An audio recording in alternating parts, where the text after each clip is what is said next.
तो बुराई ही क्या है। जयंत चौधरी को आप 2 सीट दे सकते हैं तो भला जो सहयोगी दल आपके पास पहले से है उसको क्यों नहीं। अखिलेश यादव जयंत चौधरी को पूरी 7 सीटें दे रहे थे, लेकिन बीजेपी में 2 सीटें मिल रही हैं। ओपी राजभर को 1 सीट मिल रही है। और ऐसे में देखा जाए यहाँ पर पल्लवी पटेल जो समाजवादी पार्टी के साथ है वह भी कहीं ना कहीं 2 सीटें चाहती हैं। तो अनुप्रिया पटेल यहाँ पर 2 सीटें मांगती तो लोगों को बीजेपी संभाल नहीं पाती है, तो लोकसभा चुनाव से पहले अगर ये बगावत करते हैं तो बीजेपी के लिए एक बड़ा झटका हो सकता है। यही वो बड़ी वजह है और ये कह सकते हैं बीजेपी के लिए अभी मौजूदा राजनीति में एक मजबूरी भी है कि इन छोटे जो दल हैं इनको साथ लेकर चलने की। इसी वजह से ओपी राजभर जैसे नेताओं को भी अब मंत्री बनाने पर बीजेपी विचार। देखते हैं कि अनुप्रिया पटेल बीजेपी आलाकमान के साथ इतने लंबे वक्त से हैं, आखिरकार उन्हें सीट क्यों नहीं मिलती है। राजा भैया का साथ पा लिया राज्यसभा चुनाव में बीजेपी ने, लेकिन राजा भैया को तो कुछ नहीं मिला अभी तक। तो देखते हैं कि आने वाले समय में यहाँ पर बीजेपी अनुप्रिया पटेल की इस मांग को पूरा करती है। चाहे अनुप्रिया पटेल है चाहे ओपी राजभर भी कहीं ना कहीं 2017 में जिस तरीके से वो बगावत किए थे उस नमस्कार, मैं नाज़मीन खान और आप देख रहे हैं SPN 9 न्यूज। आप सभी का बहुत बहुत स्वागत है मेरे खास प्रोग्राम बात सच की में। उत्तर प्रदेश में जहां भारतीय जनता पार्टी ने 51 उम्मीदवारों को मैदान में उतार दिया है, अब वो लोकसभा चुनाव लड़ते हुए नजर आएंगे। सीटों का बंटवारा भी लगभग तय कर दिया है, लेकिन आज एक बड़ा दिन उत्तर प्रदेश में माना जा रहा है और वो बड़ा दिन है कैबिनेट का विस्तार। इस बड़े दिन को लेकर क्या योगी मंत्रालय बढ़ता हुआ नजर आएगा या फिर योगी खेमा यहां टूटने की कगार पर पहुंच जाएगा। दरअसल मंत्रिमंडल में सदस्यों की संख्या मानी जाए तो अधिकतम 60 होती है, लेकिन अभी फिलहाल योगी मंत्रिमंडल की बात करें तो 2 उप मुख्यमंत्री के साथ मिलाकर और मुख्यमंत्री यहां पर कुल मिलाकर 18 कैबिनेट मंत्री हैं। यहां पर 14 राज्य मंत्री स्वतंत्र प्रभाव से हैं, 20 राज्य मंत्री हैं। यहां पर 8 सदस्यों की कमी है। अब उन 8 सदस्यों को पूरा करने के लिए आज कैबिनेट का विस्तार होने वाला है, जिसमें चर्चाएं चल रही हैं कि राष्ट्रीय लोक दल प्रमुख जयंत चौधरी के 2 विधायकों को यहां पर जगह दी जाएगी, राजपाल बालियान और प्रदीप चौधरी। इसके बाद ओपी राजभर को भी कैबिनेट में मंत्री बनाया जाएगा। इसके साथ साथ दारा सिंह की बात करें तो उन्हें भी मंत्री बनाया जाएगा। लेकिन ये चेहरे जो मंत्री बनाए जाएंगे, इनके अलावा एक और चेहरा है, एक और पार्टी है जो एनडीए के साथ जुड़ी हुई है, लेकिन अब वो बगावती मूड में नजर आ रही है।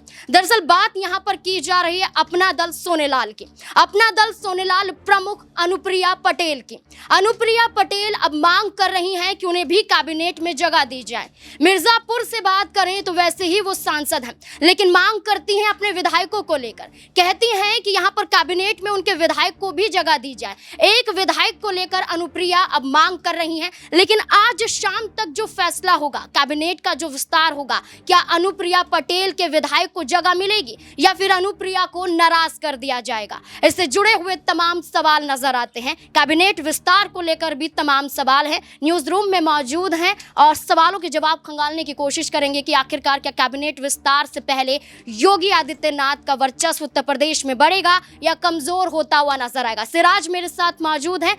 सिराज, आपका बहुत बहुत स्वागत है। सिराज, जिस तरीके से देखा जा रहा है कि आज कैबिनेट का विस्तार है और 8 सदस्यों की बात करें तो इसमें ओपी राजभर को मंत्री बनाया जाएगा, दारा सिंह को बनाया जाएगा और यहां पर आरएलडी के 2 विधायकों को यहां पर जगह दी जाएगी। लेकिन अनुप्रिया पटेल भी मांग कर रही है कि उनके एक विधायक को भी मंत्री बनाया जाए। तो क्या बनाया जाएगा? क्योंकि उनकी चर्चा नहीं उठ रही थी कि अनुप्रिया पटेल के विधायक को भी मंत्री बनाया जाएगा। अगर नहीं जगह दी गई तो क्या बगावत कर सकती हैं वो? जी, निश्चित तौर पर अभी बीजेपी के पास मजबूरी है, क्योंकि जिस तरीके से अभी लोकसभा चुनाव नज़दीक है और बीजेपी उत्तर प्रदेश की 80 लोकसभा सीटों में से 75 सीटों पर चुनाव लड़ना चाहती है, तो कहीं ना कहीं ये मुसीबत जरूर है बीजेपी के पास।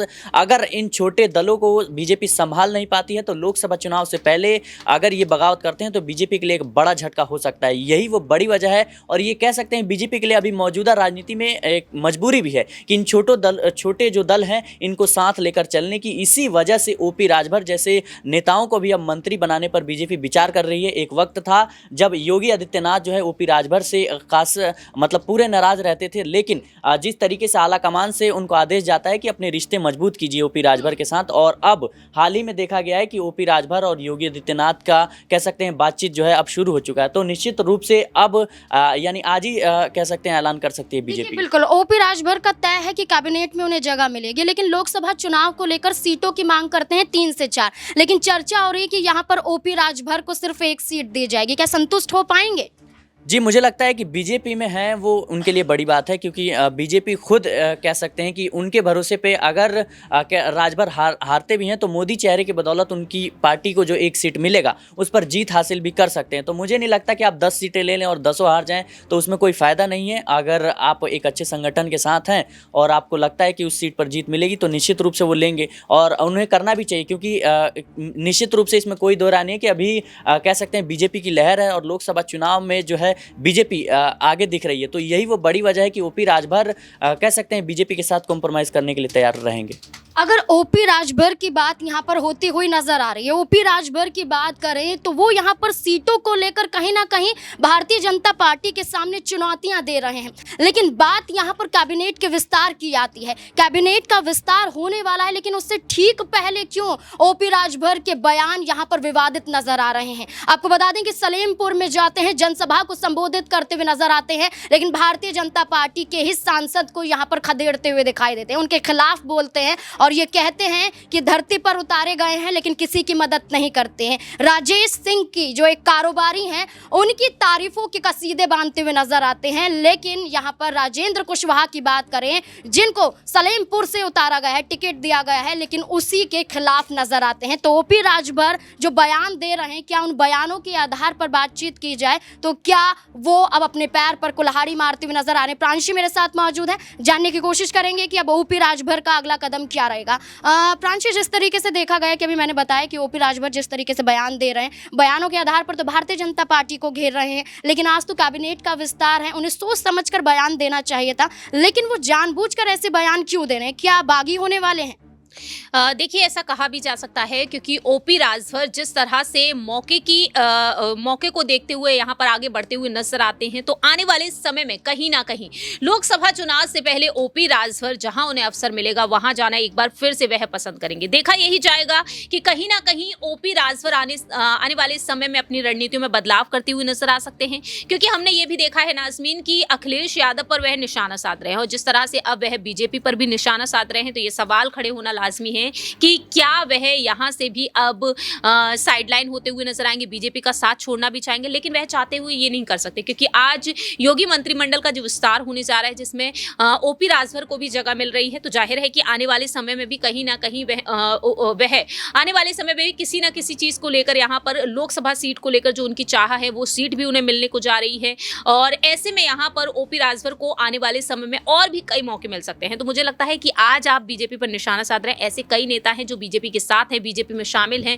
जो अक्सर बीजेपी आलाकमान पर तल्ख भरे बयान देते हुए नजर आए। वरुण गांधी को ही ले लीजिए और ऐसे में देखा जा रहा है कि यहाँ पर कई ऐसे नेता हैं जिन्होंने तीखे बयान दिए, इनके टिकट कटते हुए नजर आए, लेकिन ओपी राजभर आज भले ही ये बयान दे रहे हैं, लोकसभा चुनाव के बाद जरूर देखा जा सकता है कि वह एक बार फिर से पाला बदलते हुए नजर आए। यहाँ पर एक बार फिर से अनुप्रिया पटेल की बात कर लेते हैं। यहाँ पर कैबिनेट में जगह पाती हैं, कहती हैं कि विधायक को बनाना चाहिए, लेकिन लोकसभा सीटों को लेकर भी बातचीत की जा रही है। कह रही सोनभद्र सीट भी उन्हें ही चाहिए और कहीं ना कहीं ये कहा जा रहा है कि अपना दल सोनेवाल की बात करें तो यहाँ पर ज़्यादा सीटें उन्हें नहीं दी जाएंगी। तो क्या अनुप्रिया पटेल भी यहाँ पर नाराजगी जाहिर कर सकती हैं?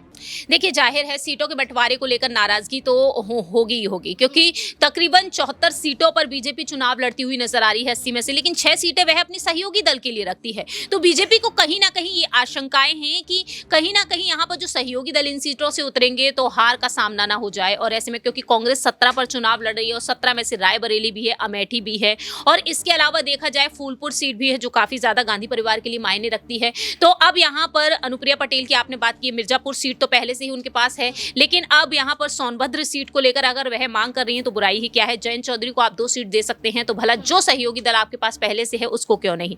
अखिलेश यादव जयंत चौधरी को पूरी 7 सीटें दे रहे थे, लेकिन बीजेपी में 2 सीटें मिल रही है, ओपी राजभर को 1 सीट मिल रही है। और ऐसे में देखा जाए यहाँ पर पल्लवी पटेल जो समाजवादी पार्टी के साथ है वह भी कहीं ना कहीं 2 सीटें चाहती हैं। तो अनुप्रिया पटेल यहाँ पर 2 सीटें मांगती तो जाहिर है क्योंकि पल्लवी पटेल को भी यहाँ पर अगर 2 सीटें मिल जाती हैं तो वह पूरी तरीके से यहाँ पर सियासी जंग लड़ती हुई देखी जा सकती है, क्योंकि पल्लवी पटेल भी मिर्जापुर सीट चाहती हैं जहाँ पर उनकी बहन का कब्जा है। और अब आने वाले समय में यही देखना होगा कि मिर्जापुर से दोनों आमने सामने नजर आएंगे या फिर नहीं। रही बात 1 सीट की, तो अब देखते हैं कि अनुप्रिया पटेल बीजेपी आलाकमान के साथ इतने लंबे वक्त से हैं, आखिरकार उन्हें सीट क्यों नहीं मिलती है। राजा भैया का साथ पा लिया राज्यसभा चुनाव में, बीजेपी ने, लेकिन राजा भैया को तो कुछ नहीं मिला अभी तक। तो देखते हैं कि आने वाले समय में यहाँ पर बीजेपी अनुप्रिया पटेल की इस मांग को पूरा करती है या नहीं। जी बिल्कुल, एनडीए के साथ कई दल काफी वक्त से जुड़े हुए हैं, लेकिन इन दल को दरकिनार करते हुए हाल ही में जो दल यहाँ पर एनडीए के साथ जुड़ा है उसको तवज्जो ज्यादा दी जा रही है। जयंत चौधरी की बात करें, औपचारिक रूप से ऐलान हो जाता है, मुलाकात गृह मंत्री अमित शाह से हो जाती है, जेपी नड्डा से हो जाती है। इसी के साथ साथ देखा जाता है कि जयंत चौधरी 2 सीटों की जो मांग कर रहे थे, बागपत और बिजनौर मिल भी जाती है, अपने प्रत्याशियों का ऐलान भी कर देते हैं। लेकिन क्या भारतीय जनता पार्टी जयंत चौधरी को इतनी ज्यादा जो सुर्खियों में ला रही है, क्या पुराने दल यहाँ पर नाराज होते हुए नजर आएंगे? माही मेरे साथ मौजूद है, जानने की कोशिश करेंगे। माही, क्या लगता है कि जयंत चौधरी को इतनी तवज्जो यहाँ पर जल्दी जल्दी फैसला होता हुआ नजर आ रहा है, सीटें भी दे दी गई, प्रत्याशी भी उतार दिए गए, लेकिन अपना दल सोनेलाल की बात करें तो यहाँ पर वो अब बागी होते हुए नजर आ रहे हैं सीटों को लेकर और कैबिनेट में जगह पाने को लेकर, लेकिन जयंत चौधरी के 2 विधायकों को यहाँ पर जगह दी जाती है। तो क्या नाराजगी अब ज्यादा बढ़ती हुई नजर आएगी? उत्तर प्रदेश में एनडीए टूटने की कगार पर पहुंच सकता है? जी, ऐसा नहीं है कि एनडीए टूटने के कगार पे पहुंच जाएगा। हाँ, नाराजगी जरूर जाहिर करते हुए नजर आ रहे हैं जितने भी विधायक और मंत्री हैं, और सबको मंत्री पद का लालच है। जिस तरीके से ओपी राजभर हो या फिर अनुप्रिया पटेल हो या फिर सब लोग अपनी अपनी सीटों को लेकर होड़ मचाए हुए है। ओपी राजभर जैसे अभी कुछ दिनों पहले उनके जो सुर थे कुछ अलग थे, अभी उनके जो सुर है वो बदलते हुए नजर आ रहे हैं। जैसे ओपी राजभर ने आज बोला कि अगर मुझे मंत्री बनना है, मुझे मुख्यमंत्री बनना है, मैं पूर्वांचल को अलग राज्य बना दूंगा और वहां का मुख्यमंत्री बन जाऊंगा। तो ये इस तरीके से जिस तरीके से होड़ मची हुई है, कहीं ना कहीं इंडिया गठबंधन के लिए मुसीबत खड़ी होते हुए नजर आ रही है। लेकिन अभी अगर इस तरीके से देखा जाए कि इंडिया गठबंधन टूट सकता है, तो मुझे नहीं लगता, क्योंकि वो दूसरे पार्टियों को तोड़ने में, हाँ, एनडीए दूसरी पार्टियों को जोड़ने में लगी हुई है और वहां के सांसद और विधायकों को अपनी पार्टी में, तो इस तरीके से वो इतनी आसानी से अपनी पार्टी को तो टूटने नहीं देगी और जाहिर तौर पर वो सबको खुश करते हुए नजर आएगी, चाहे अनुप्रिया पटेल है, चाहे ओपी राजभर भी कहीं ना कहीं 2017 में जिस तरीके से वो बगावत किए थे,